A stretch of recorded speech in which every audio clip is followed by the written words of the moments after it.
Je te souhaite la bienvenue parmi nous, si tu es nouveau, nouvelle ou pas. Et j'espère que tu te portes bien, car moi je vais super bien. Avant toute chose, comme vous avez pu voir dans le titre, nous allons parler bien évidemment des cheveux. Oui, je vais vous donner mes pépites, mes clés pour avoir de longs cheveux. Avant de vous donner mes astuces pour avoir de longs cheveux, il faut d'abord comprendre qu'il est important de connaître ses cheveux et d'arrêter certaines mauvaises habitudes. Si tu cherches des produits miracles pour une pousse de cheveux rapide, écoute attentivement ce que je vais dire. Arrête de ralentir ta pousse à cause de tes mauvaises manières, à cause de tes mauvaises habitudes. Tu ne peux pas espérer avoir de beaux cheveux en bonne santé et en même temps utiliser des produits dangereux. Quand je dis des produits dangereux, l'une des choses, bien évidemment, vous le voyez venir, c'est le défrisage. Oui, je ferai une vidéo spécialement pour ça parce que c'est un sujet qui est tellement important en fait. Ce n'est pas à prendre à la légère, même s'il y a plein des vidéos dessus. Mais lorsqu'on cherche la longueur de cheveux volumineux, des cheveux en bonne santé, et que vous êtes toujours dans l'étape de défrisage, vous allez travailler en vain. Beaucoup de personnes pensent qu'en fait les défrisages, ça fait pousser les cheveux. En fait, pas du tout, ça les abîme. On n'est pas né avec des cheveux lisses, donc il est un peu difficile de voir la longueur de cheveux crépus, afro, quoi. Il faut étirer pour voir la longueur. Et les défrisages, c'est un peu comme le lissage, vous voyez. Et du coup, quand ça nous lisse les cheveux, on a l'impression que les cheveux poussent, alors que la longueur qui est ressortie, c'est exactement la même longueur en fait qu'on possède depuis toujours. Donc, une fois qu'on a compris que le défrisage ne fait pas pousser les cheveux, juste qu'en fait, ça nous montre en fait, notre longueur, ce n'est pas non plus à prendre à la légère parce que ce n'est pas une bonne chose à faire. L'une des choses aussi qui peut aussi faire être un blocage lorsqu'on veut vraiment avoir des cheveux qui poussent rapidement en bonne santé, c'est les décolorations et les colorations. Aussi, cela, ça abîme les cheveux. Lorsque c'est utilisé de manière modérée, c'est-à-dire que vous n'en faites pas tous les ans, vous ne changez pas les colorations toutes les 6 semaines, des choses comme ça, tous les 3 mois, et vous pouvez, ça sera pas aussi dramatique que le défrisage. Bien évidemment que c'est aussi dangereux, mais je conseille pas aussi. Donc, mais sachez que vous aurez des cheveux dénaturalisés, donc il faut y aller avec les soins. S'il fallait un soin pour les cheveux naturels, vous allez doubler, voire tripler l'effort pour avoir des cheveux équivalents de celui qui a des cheveux naturels. C'est ça. Et il faut comprendre aussi une chose, et qu'à un certain âge, il faut arrêter tout ça. Parce que les cheveux aussi vieillissent. Donc, pour avoir de longs cheveux, c'est simple. Il faut avoir des objectifs. Je prends exemple sur moi. Je me suis fixé un objectif. Je me suis dit, Mirella, je me suis rasé la tête et je me suis dit, Mirella, au bout de 3 ans et demi, je vais voir tes cheveux au milieu du dos. Et c'est cet objectif-là qui a fait que je travaillais beaucoup plus souvent, c'est-à-dire que je faisais mes soins régulièrement.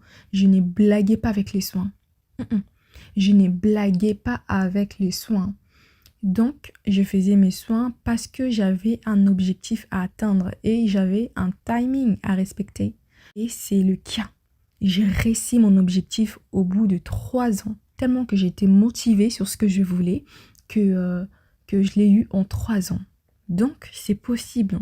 Pour commencer cette aventure capillaire, pour celles qui cherchent vraiment la longueur remarquable, il faut avoir des objectifs. Il faut se fixer des objectifs, c'est très important.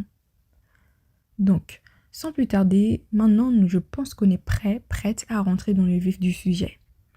Donc, l'une des choses qui va en fait vous aider dans votre objectif de longueur, c'est le gommage du cuir chevelu. Cela permet d'éliminer les peaux mortes et les impuretés. Surtout si vous avez des pellicules, tout ça, c'est pas bon. Avant de commencer une routine capillaire, il faut s'assurer que vous avez le cuir chevelu bien disposé. Et la deuxième chose, ça sera les bains d'huile. Alors, je parlais tout à l'heure du défrisage et je peux comprendre en fait certaines personnes ont les cheveux en fait qui sont un peu durs à manier, qui sont un peu durs à manipuler au quotidien. Donc elles choisissent les défrisages hein, parce que c'est leur façon de détendre un petit peu les cheveux, que ça soit beaucoup plus facile à coiffer. Et ben en fait les bains d'huile vont vous aider. Les bains d'huile, c'est vraiment fait pour ça. Les bains d'huile vont donner un coup de boost à votre chevelure. Et vous aurez les cheveux très doux, les cheveux vraiment manipulables. Hein, les cheveux manipulables. Et la troisième chose, c'est le shampoing. Contrairement à ce qu'on pouvait penser auparavant, c'est que les cheveux avaient besoin d'être lavés tous les jours. Non, pas du tout. Que vous ayez les cheveux lisses, les cheveux afro, non, pas du tout. En fait, les cheveux, ça se lave pas tous les jours. Donc, à éviter.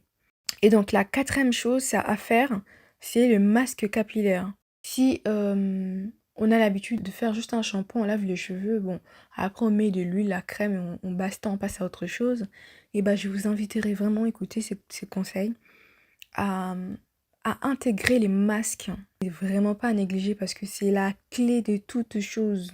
Oui, parce que cela va apporter un apport très très très important à vos cheveux. C'est vraiment, en fait, la clé quoi. La clé à ne vraiment pas négliger. Vous trouverez des masques sur ma chaîne hein, YouTube et même sur Instagram. Vous pouvez prendre l'exemple sur des vidéos des types de masques que je fais. Et la cinquième chose, c'est appliquer les produits sans rinçage après vos soins, tels que les beurres végétaux, les huiles et le crème pour éviter d'avoir les cheveux secs au cours de la semaine. Donc voilà. Et la sixième chose, on va éviter d'avoir les cheveux secs au cours de la semaine. C'est-à-dire que quand vous avez fait vos soins, il faut que vos cheveux soient posés. N'hésitez pas à rajouter de l'eau au cours de la semaine. Par exemple, si vous faites vos soins samedi, vous avez fait vos soins aujourd'hui, c'est samedi, et ben n'attendez pas jusqu'à samedi en fait pour hydrater vos cheveux. Vous pouvez les hydrater mercredi par exemple, ou jeudi, ou tout dépend en fait du jour où vous sentez vraiment que là vos cheveux ont besoin d'un plus. Et n'hésitez pas aussi à rajouter de la matière grasse, comme l'huile ou la crème. Voilà, c'est vraiment comme vous le voulez. Et aussi, l'une des choses pour éviter Ça, c'est un bonus hein, que je suis en train de vous livrer. Ça va avec le sixième point et le cinquième point. C'est dormir avec un bonnet en satin. Ça, c'est un conseil qui est beaucoup méprisé. Ou si vous n'arrivez pas à dormir avec quelque chose dans la tête, mais investissez dans de thé d'oreiller en satin ou en soie, ou dans des draps en soie, voilà, ou en soie ou en satin, c'est vraiment comme vous voulez, vraiment il faut que la matière elle glisse quoi, faut pas qu'elle soit agressive pour vos cheveux, voilà. Si vous appliquez ce que je viens de vous dire, revenez dans 6 mois et dites-moi combien vous avez gagné. Je m'arrête ici pour aujourd'hui et on se retrouve très vite pour plus d'astuces pour la beauté de vos cheveux.